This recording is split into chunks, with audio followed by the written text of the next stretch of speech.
Welcome to my channel. Join me as I give you a short tour of the base, not everything, but some of the things on the base, and show you what it looks like in the temporary lodging. And if you have any questions, please don't hesitate to ask. So we'll give you a different angle. So over here, you see the big tall buildings, those are towers. So that is military housing, and then the shorter buildings, those are the townhouses. So if you get to live on base, and those are be one of the two places you would live if you're living in Yokosuka. And then over here to the right, that is the elementary school, and you can see there's more towers as well. And if you keep going to the right, what you can't see is over that way is the commissary and the exchange and all that stuff. So yeah, that's what it looks like. Bird's eye view. So this is what it looks like from down here. Those are the same ones. Now I'm gonna take you guys around the base and show you what amenities are on the base. Hopefully you can hear me because it's a little windy today. So come with me, let me show you what's on the base. So this is the elementary school that I was talking about, right there. And then more towers, and keep walking straight. This is the commissary. Let me show you where that is.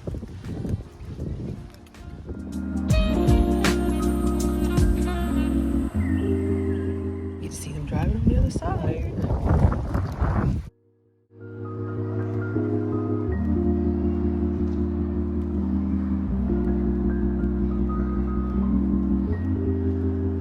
So, you just cross the street.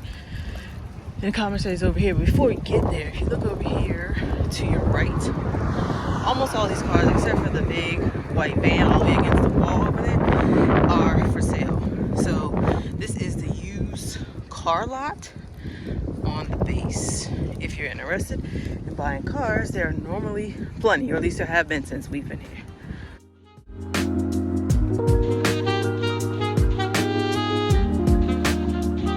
Alright, so this building right here is the commissary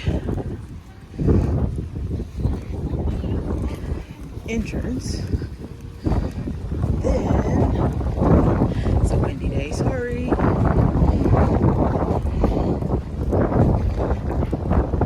Around the corner, that pretty green car. Oh yeah, when you take your AOB, that's where it's held. You'll know what that is if you're coming here. Anywho, so then around the corner is the NEX, or the Navy Exchange.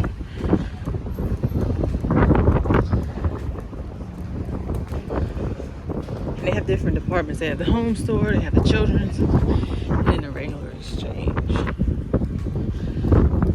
So it says the children's stores up there. Haven't been in there. There's a laundromat on base, or next to the next.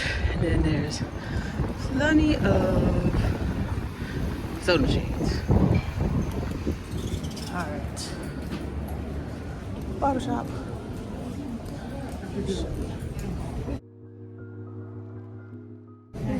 This is the food court in the next. It's got a grill, pizza, and then Dunkin' Donuts and Baskin Robbins. There's a Starbucks over here. Oh yeah, I forgot. And there's a Taco Bell. Yes. And an MWR. And this is all near the exchange.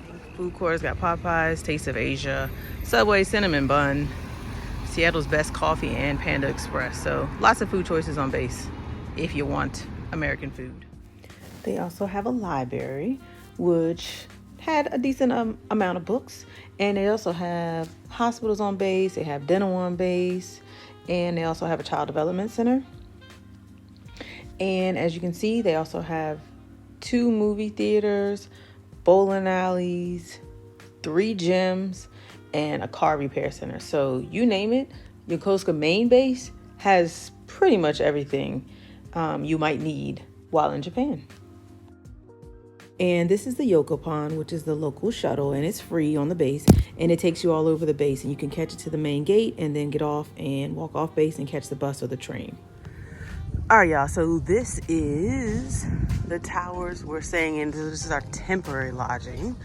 in Japan on Yokosuka, and it's called Nanaban. Hope I'm saying it right. Towers. I'll show you what it looks like inside. And this is what it looks like around. There's a little playground over there. And then there's townhouses, which is actual housing. And then over there, that's the school, the elementary school. And then there's another tower over here. Let me show you what it looks like inside. Thanks.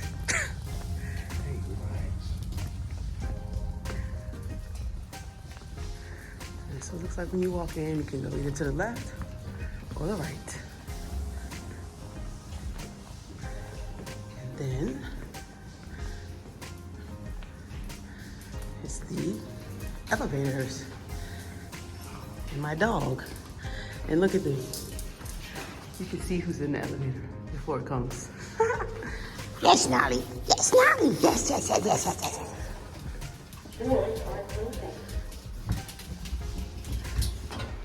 All right, so we're on the 5th floor. So when you come out, the lights come on automatically. And it's like a little pod. These are all the different rooms. And then this is our room. Here's our new place. Home while we wait for housing or figure out our housing stitch. Cute. It's got a full washer and dryer. Is the door open? Guess the girls' bedroom, our bedroom, and a full bathroom. The kitchen, refrigerator. All right, freezer, microwave, dishwasher. The kitchen, y'all, look, is the door. Open it, and it's like a storage spot and a pantry. How nice is that? Ooh, love it. Ooh, let's see what's outside.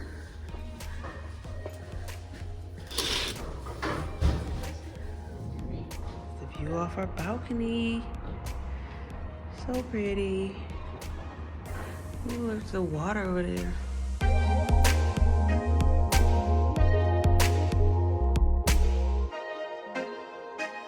Breakfast choices, they have bags that have cereal in them and some type of bar, or you can get oatmeal, and they also have a yogurt option. So not too bad for all-included breakfast.